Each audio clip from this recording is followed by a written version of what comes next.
Clear Love and Pawn knocked him out of the World Championship. Yes, here. They are about to do the same in 3 straight games. Backs against the wall. AHQ need to pull out something to get him back into this one. Going back to game 1 bans here for EDG with the Z coming inside to ban the Maokai, so expecting that to be the first rotation pick from AHQ on their side. We've obviously seen Kalista being first pick before from EDG. If I'm AHQ now, you're down 2-0, you gotta try something. I would leave something like Rek'Sai and Kalista open and say whichever you don't get, we take the other one and we try and use that one pick for standard lanes if possible and use that to try and snowball. You gotta make sure you pinch it too. Of course, if you take the Hecarim and they take Gnar, it's not a big deal. If you take Rek'Sai and they still get the... Yeah, so that's what they're doing. Yeah. And if Edward Gaming still got something they really care about. So here's the Urgot, but Kalista, of course, is still open. Gnar can be taken, and it removes all the other great top laners we've been seeing in the series as well. Yeah, if Urgot had been the first pick, I don't think AHQ would mind that because they want Kalista Rek'Sai. Edward Gaming has shown, yeah, we know what picks you want. We just show the 3 that we're talking about here. I like the Hecarim ban, it has to happen. You cannot give Hecarim to Koro. This obviously is risky. Deft is a fantastic Urgot player. Really shines in these big team fights. But if you're AHQ, you gotta take some chances. This may also pull out the Alistar pick, which we thought would be something that would go between the teams throughout this best of 5 series. And now with AHQ to kind of see what they want, that Urgot pick is definitely playing on their minds here for Deft. Yeah, so AHQ don't have to pick Kalista because of Urgot already being locked in. We expect it to go to Deft. So they can take Thresh, or maybe they can go for the Gnar to take that away from the top lane. We've already 2 bans here. Meiko has been great on Thresh though, setting up so many picks for the team. So I understand why they would take it. But honestly, if you go now Rek'Sai here, you secure a fantastic 2-on-2, strong team fight as well. We know it's going to be the Cinderhulk Rek'Sai, and you take that Gnar away from Koro with Maokai and Hecarim being banned. Yeah, I think this is definitely the most likely 2 champions to grab. Now, it does allow the Sejuani for Clear Love. The junglers were not really pinched. I'm actually still a bit surprised to see AHQ ban the sort of weak 1v1 team fight mages away from Pawn. I actually want to see them let him play these AoE mages and just let Westdoor counterpick and play a Fizz and just wreck the matchup 1v1. That's not AHQ's plan here. They want to get rid of the team fight power, but they still got to get through things like Kassadin, who are carrying games for Edward Gaming. Just like you, Pastry Time was a little shocked they let Pawn roam free on his Kassadin last game. So definitely something that they felt comfortable with. We'll see what they do this time. There it is, Deficio. You did say the Thresh plays from Meiko. We're on point this time. It looks like it may happen again. I'm surprised to say Clear Love fake Gragas. He's typically not gone for that champion, only when Rek'Sai and Sejuani are both off the table. But Clear Love saying, okay, I will hold up to your early game aggression. These are the 2 most common strong early game junglers while still being tanks. Gragas is generally a pretty good pick into Rek'Sai. Once you get a few levels, you can start handling it pretty well, and your 2v2 skirmish as a jungler as Gragas is fantastic as well. So I quite like the pick for Clear Love, showing he has multiple ones he can play. Spawn was talking about how Nunu hasn't been shown yet from him. But AHQ, we know they're going to go for Kalista. That's one of the reasons they didn't ban it, to say, okay, you get Urgot, ran off, we take Kalista later on. They go for it. If they lock in an Annie, that's quite an aggressive lane. You obviously don't really want to throw in Annie into the enemy team, but you can now have her flash tippers and then pull her back out in these team fights, and she can get another rotation of spells to land another stun later on. And also just together, the poke they can apply in the 2v2 lane is very strong. They have to try and force it. Yeah, Annie, the longest range support commonly played in League of Legends, really good at triggering that W. 12% max health up until level 13 or 14 when you put another point into it. So AHQ, the 2-on-2, definitely strong for them. Urgot Thresh, of course, also a scary one. So a 2-on-2 would be very volatile here between these 2 teams. Yeah, Urgot is not the greatest lane swap AD carries. That could show that EDG want to go bottom lane already, and AHQ might just go down there and meet them. But there's always this mind games going on. Ooh, indeed. Now, Aurelia is a champion that needs a nerf. Thankfully, it happened just last month. I like the reference, though. I always really liked Aurelia into Gnar. It was commonly considered the counter pick, but we had recently seen Aurelia pick into the matchup and not do very well. TF in for Pawn, Fizz in for Westward. This is the style I want to see AHQ use with the abusive Fizz matchup. Aurelia versus Gnar, though, very tricky. It is very tricky. It can heavily snowball either way, honestly. Once Aurelia picks up Sheen and Phage, she's going to look to go very aggressive when you're in Mininar, try and get that kill here. We know the junglers are going to look towards the top lane as well, because when you have an Aurelia, you better go gank for that lane, because in order for it to be effective, or be as strong later on in fights, she needs to get going early on. So Edward Gaming here, not looking to lane swap. Urgot is a weak lane swap AD carry, and you'd never want to put Aurelia in a lane swap. So they're definitely looking for standard lanes. AHQ should know it. Meet them down in the bottom lane 2-2, and we're going to have to see the jungle action in the top lane. Who can win out? I like it because both of these teams almost mirror each other anyways. We've seen it in the beginning 20 minutes of each game. A lot of bottom lane focus for these AD carries. They have some of the highest 1 and 2 kill participation in the tournament for AD carries. So why not get these guys going? Deft on his Urgot and on the Kalista. So almost everyone going to play the cream of the crop for their champion pools here. I think the early aggression definitely coming out for both these teams, and it really could be any lane. AHQ known to camp bottom, but top and mid just as likely. And head over to Twitter and update your picks for this semifinal. You know the deal at LOL Esports, using either hashtag EDGWin or hashtag AHQWin. We are about to get on to the Rift. It has been a long day, and AHQ would like to make it longer for you with some wins of their own here in this best of 5 series. Game point for EDG in the semifinals of the Mid-Season Invitational. Of course it is the TSC. Why not? All right, let's see what's going to happen here between the two teams. EDG want to try and get standard lanes in this game, despite lane swapping twice before. And then it's going to be so much about Koro in this top lane. The Urgot Thresh should be able to handle themselves fairly simple in 2v2. Can we snowball the top lane here for EDG? Otherwise, the pick is really going to get outscaled by a Gnar. And it's tricky because there's so much that's important around the map. Left untouched entirely, Ziv can just push forever in Gnar versus Aurelia, and the minion wave will be too big for Aurelia to ever win that fight in any meaningful capacity. But if you push all the time, of course, it means Clillov wants to gank you, and Mount would have to track him. That said, we know AHQ ganks bot lane 24/7, and that's another pressure point that EDG has to deal with. That's the thing here for AHQ. If they manage to secure a maybe early Rift Scuttler or a good ward for Ziv in the top lane, he can play very passive and say, I'm not going to fall for potential gank coming in from Clearlove, and instead have Mountain put focus on the bottom side of the map. Because mid lane, you obviously want Westdawn Fizz to get a good start so you can keep jumping the Twisted Fate so you can stop him from even moving around the map. And also you want to make sure Anne has a great time in lane. So I can definitely see HQ leave the Gnar alone and say, just play safe. We're going to snowball 2 other lanes at once. Slow movement in here from EDG. That ward did see them a little bit ago, but not the full team moving through here. So Deft was only one seen place his. Let's see what they can get out of this. Gonna go and stop the Grump. AHQ haven't spotted them yet. There's a ward being placed. That's gonna be a flash at least. And a gold card right onto Anne. The body slam as well. Down he goes. First blood for Deft. And Clearlove gets the first jungle camp. So a ward gets placed over the wall. AHQ had nothing in the river to spot EDG moving in. Catch him out and didn't notice anything. He jumped down to 3 guys from EDG, ends up dying for it. Flash beam blown from Albus as well. Terrible start for AHQ in a 2v2 lane they were looking to take. See if they can get back into this one, and definitely needing to be a big factor in this one on Kalista. That lane is something they need to get going, and it's going to be even harder now that it's set back. Just 2 minutes in, EDG find their first kill, and it was only Koro that didn't get anything out of that. So everybody's starting with a little something extra.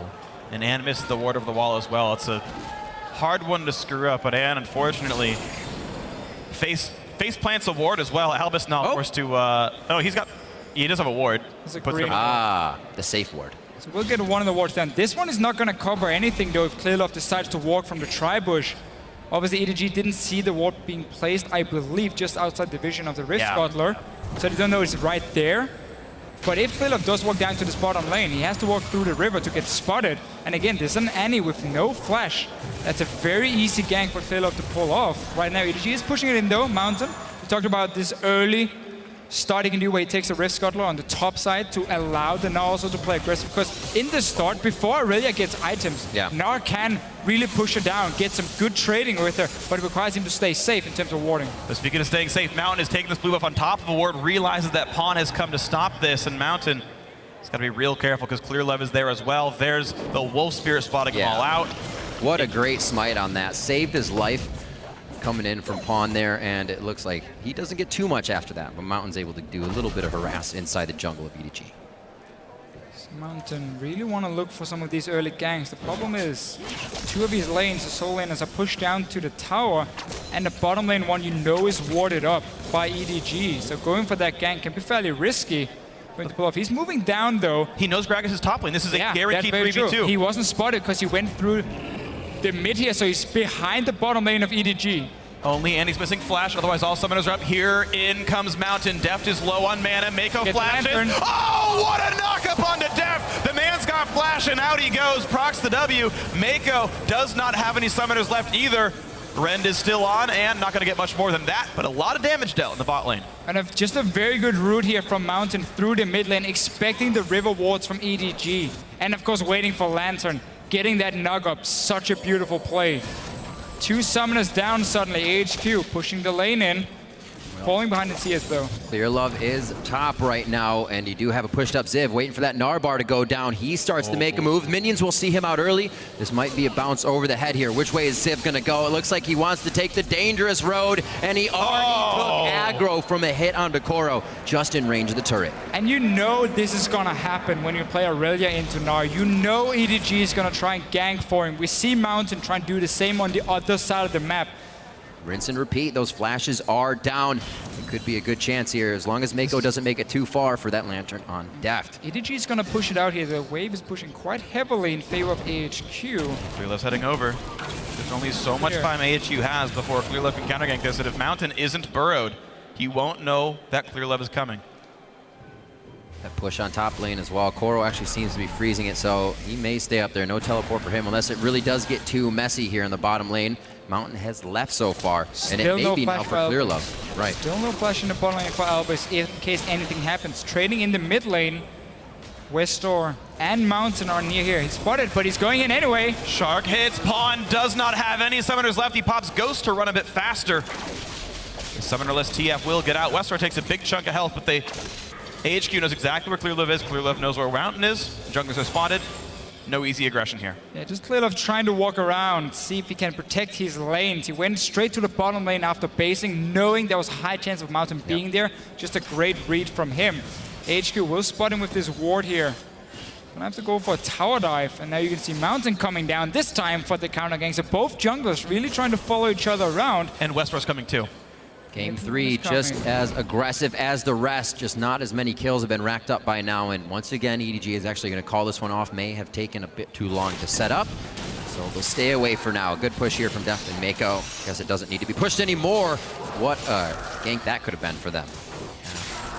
It's worth pointing out now that Edward Gaming though is pretty significantly in the lead. 1,300 gold up, the AD carries up 20 minions himself, 2 kills overall. It's looking good for the blue team. But this gold difference between AD carries is going to be such a big problem. Urgot is obviously one of these AD carries who doesn't need 1,550 gold when he goes back for BF Sword because he needs like Brutalize, he needs Tear. All these items like 700 gold, 1,300 gold-ish around that time. So he has more ways of going back and getting a small power spike, where Kalista in this matchup really needs to get BF Sword on her first back. Otherwise, she cannot effectively have enough burst to trade with the Urgot. But the gold on Anne here is obviously very low, 36 CS. Just picked up boots, nothing else. He is so weak at this point. EDG can at any given time take this bot lane tower with Deft, then start a dragon fight because your Urgot is so much stronger, and then swap him simply to mid lane after or top, even if you want another outer turret. For now, you just keep ganking for Koro because, well, nobody's there to help. The second hop doesn't do much there, and Ziv's gonna go down right away. Doesn't get the bounce off the minions from what I could see. EDG picks up a very quick and clean kill, but with 3 guys top lane, AHQ right away says we want Dragon. It might just work out for him. And already a difference in Pawn's use of TF there. A lot of the times for Westor, it was with the team, controlling, and then the fight. Pawn's already off as he hits 6 and 7 to the side lanes to control things. AHQ do get their first dragon, but we saw these going back and forth last game. The best they can do after 3-man gangster top lane is, of course, taking the dragon. Wouldn't have been able to get it had a fight being set up by EDG simply due to how weak Anne is at this point. So to get dragon at least, the problem is your Gnar is now 0-2. Enemy Aurelia has been off to a great start. She's going to get Sheen very soon, and then these trades are going to be very one-sided between them. Clearlove will want to go back for another one. Yeah, and even though AHQ wants to camp for Anne, TF Aurelia can just explode her in a team fight, and both those champions are doing well. AHQ is spamming wards in the bot lane. Mountain's got a ton of the inventory trying to control this bottom jungle, trying to snowball that bot lane, but it might not even be enough as Ziv is in a dangerous spot right here.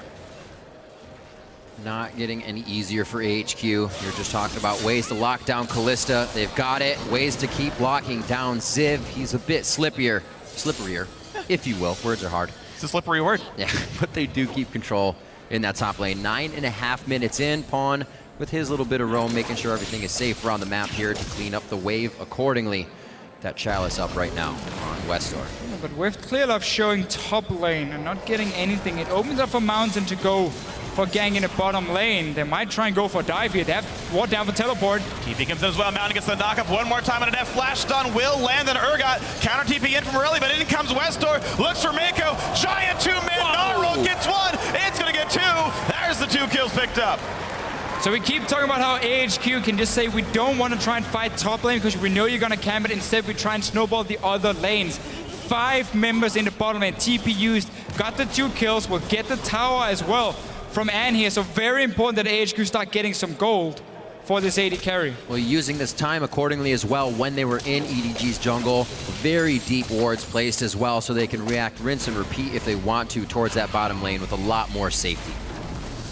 Edward Gaming, though, they have so many other tools at their disposal. Despite all these good ganks by AHQ, EDG still up 1,000 gold. They've got a Fed Aurelia and a Twisted Fate who is going Athene, so he's going to survive a little bit better in the 1v1 against Westor, but there's so much split push power from EDG. You can see them knocking down that mid lane turret that we wanted to see against the melee assassin in the mid lane. A lot of map to go for Edward Gaming. And a very standard play from Clearlove. He loves just walking into the lane. When he knows they can put pressure on a tower, just walks in, helps taking it down.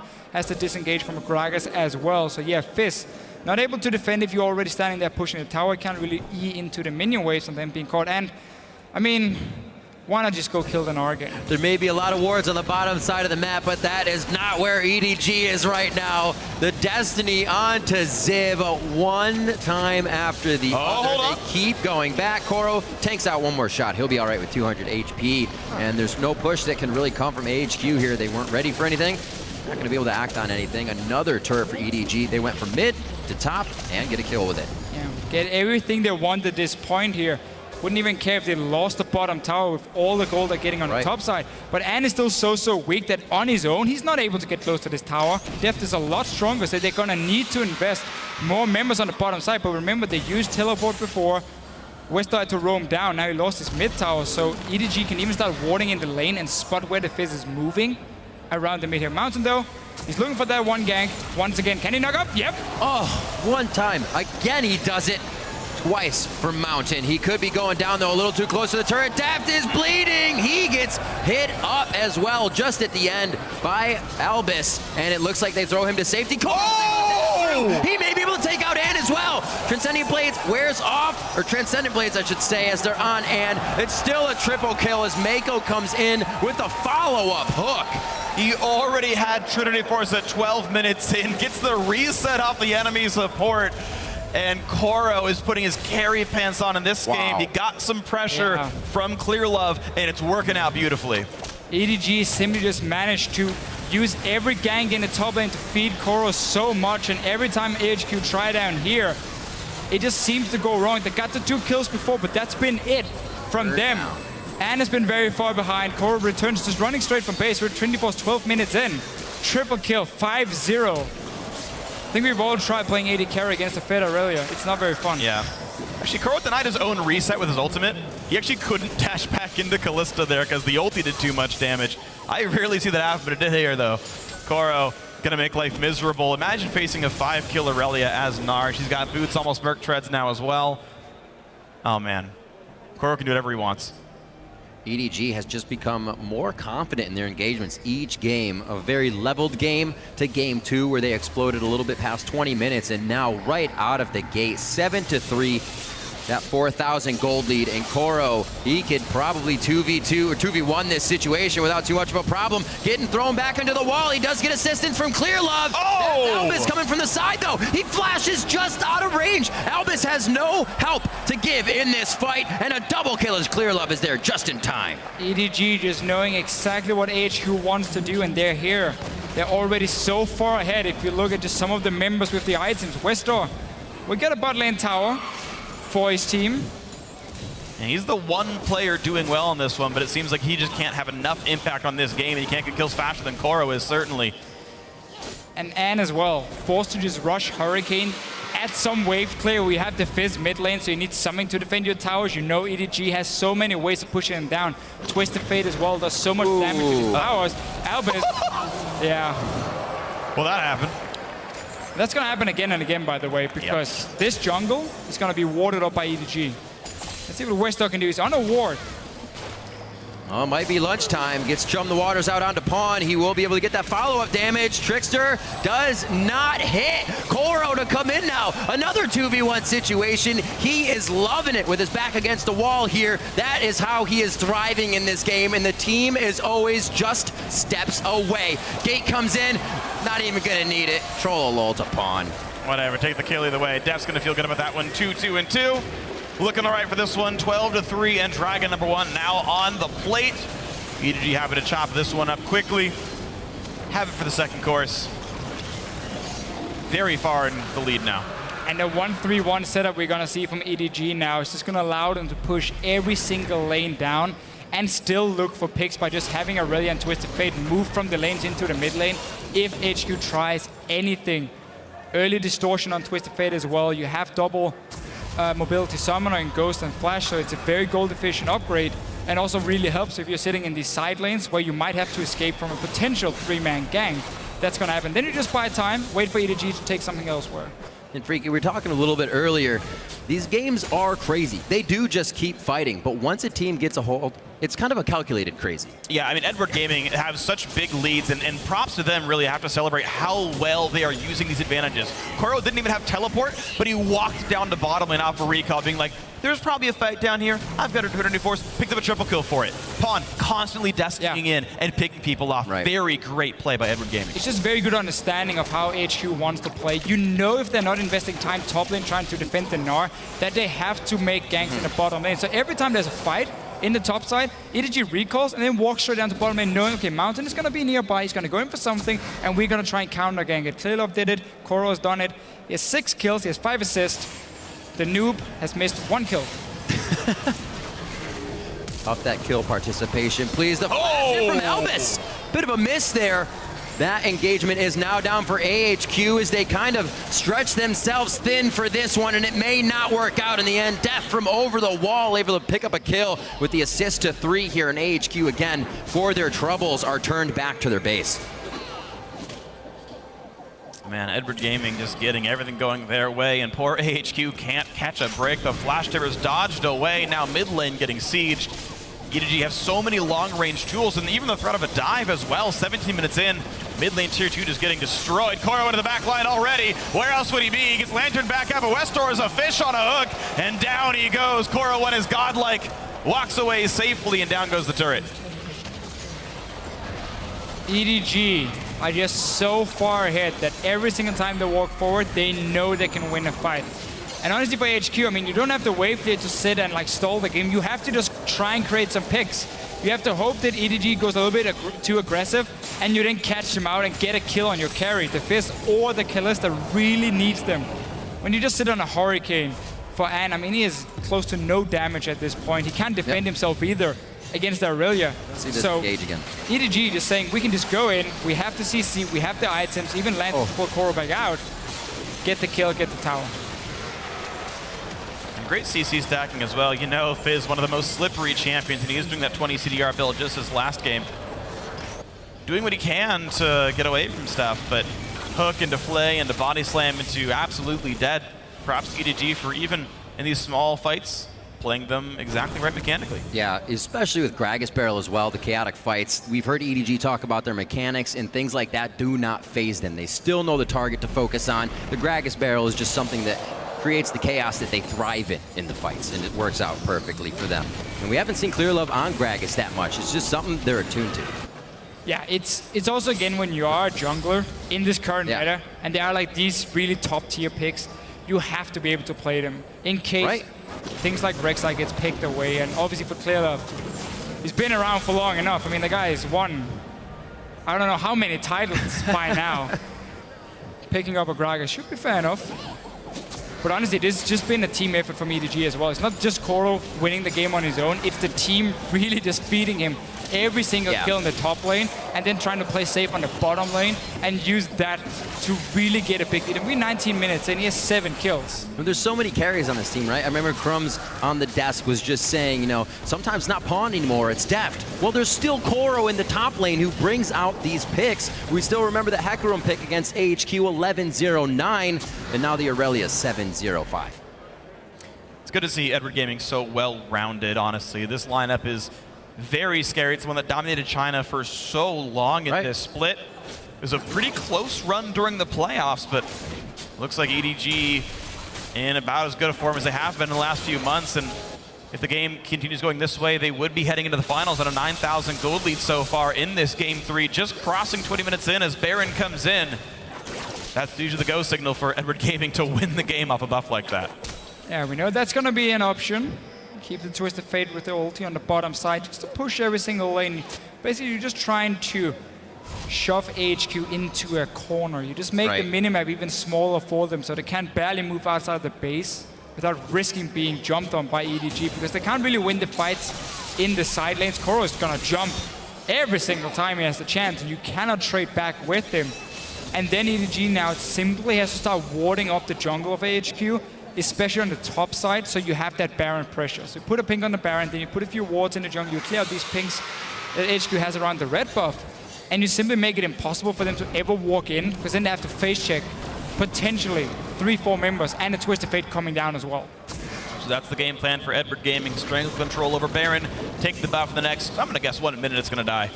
And then an easy push in from there with all the ranged champions they've got. Meanwhile, AHQ just so far back. You mentioned earlier, watch out for face check. How about just one person? How about just Koro? Flashes in, looks for Ann. The dodge comes in, still takes them out. And now Pawn joins the fray. Ziv is not going to be big enough for a while. Hops off of Albus's head, short as he may be on Annie. And there's a flash away from the support, but a lantern comes in to pick up even more. Edward Gaming crushing AHQ. Just when you think the fight's over, here comes a lantern off the Fog of War. And it's still continuing. EDG going for one of their favorite objectives in the game. 21 minutes in. Both of these teams have times of the earliest Barons. So it's AHQ has to try and stop no different. They're going for it again. To try and go for some kind of steal. I mean, that's the only way for you back in the game now. Oh. Not gonna happen, and now Ziv's gonna try to run away, but the Flay's gonna land on one, the hook onto the other. Mountain can't even get over a wall, and that's gonna be 4 kills picked up in a row, plus the Baron for Edward Gaming. Full control on everything. AHQ tried to set up a trap top lane. Koro really showed that he wasn't gonna fall for that, he was ready to fight. And now Westor.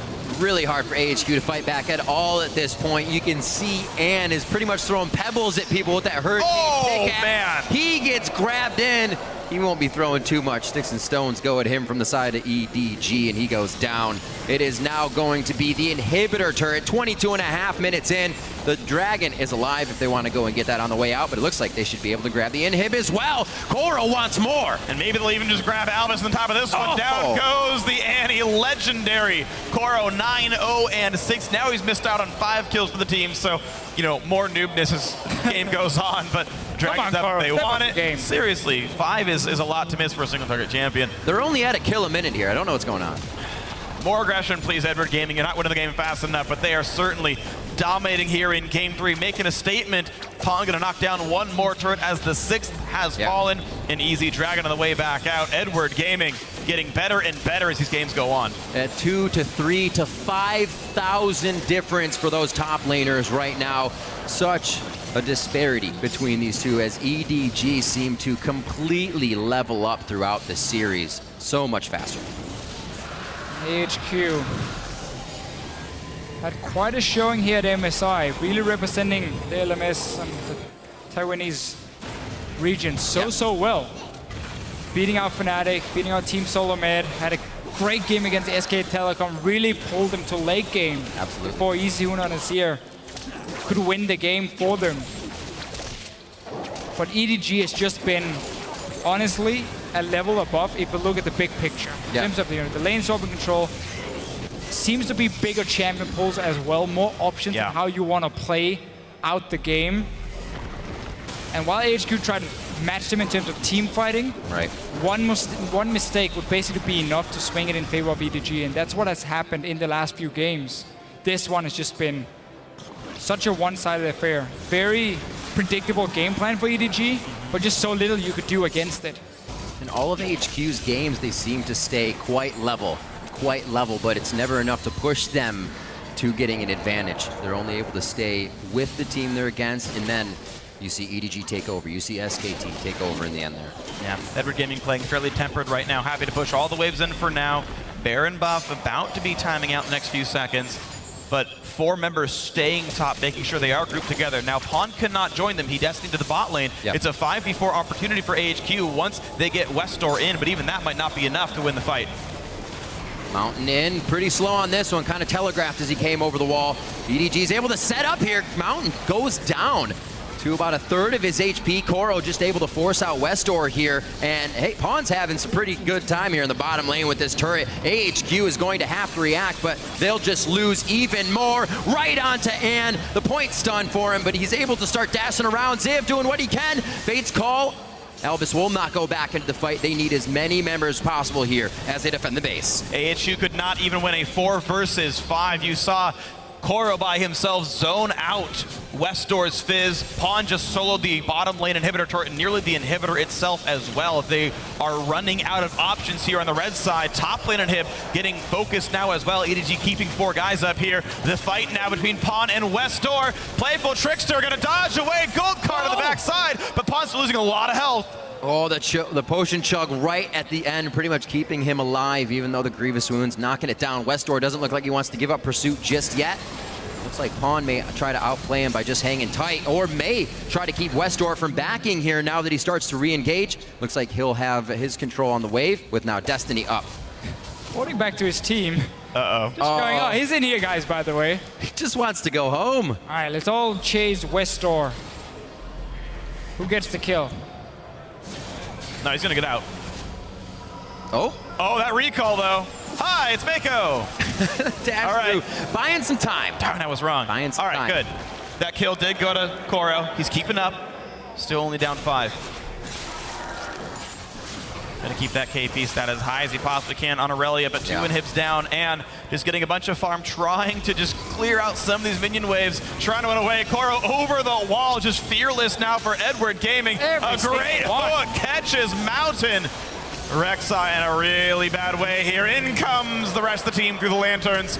22-3. Deft flashing forward for a swap. Can't quite sending a message. Sending a message. That's sending right. a message. Absolutely. The zoning flash.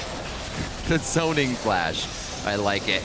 We'll see what they can do to stop these Nexus turrets from going down. It seems quite inevitable at this point, gentlemen. A 4-man Gnar swipe just causes EDG to backpedal a little bit, even more than I would think. Pawn, however, coming back in is the aggression that they need. The Fate's call to try and save Albus, and at 10 HP, Westdoor at 100 and now 0. And it looks like EDG will have the base. Game 3 in their eyes in just a few more minutes here, but they may not have the waves to finalize the game yet as they just skirmish throughout AHQ's base. Koro stops the recall. He's got teleport. He can heal back up, but who even cares as more kills come through? This one, though, Koro misses out on. Now down 6 of his team's kills, but either way, it's getting better and better. Edward Gaming going to take this series 3-0. They're headed to the finals.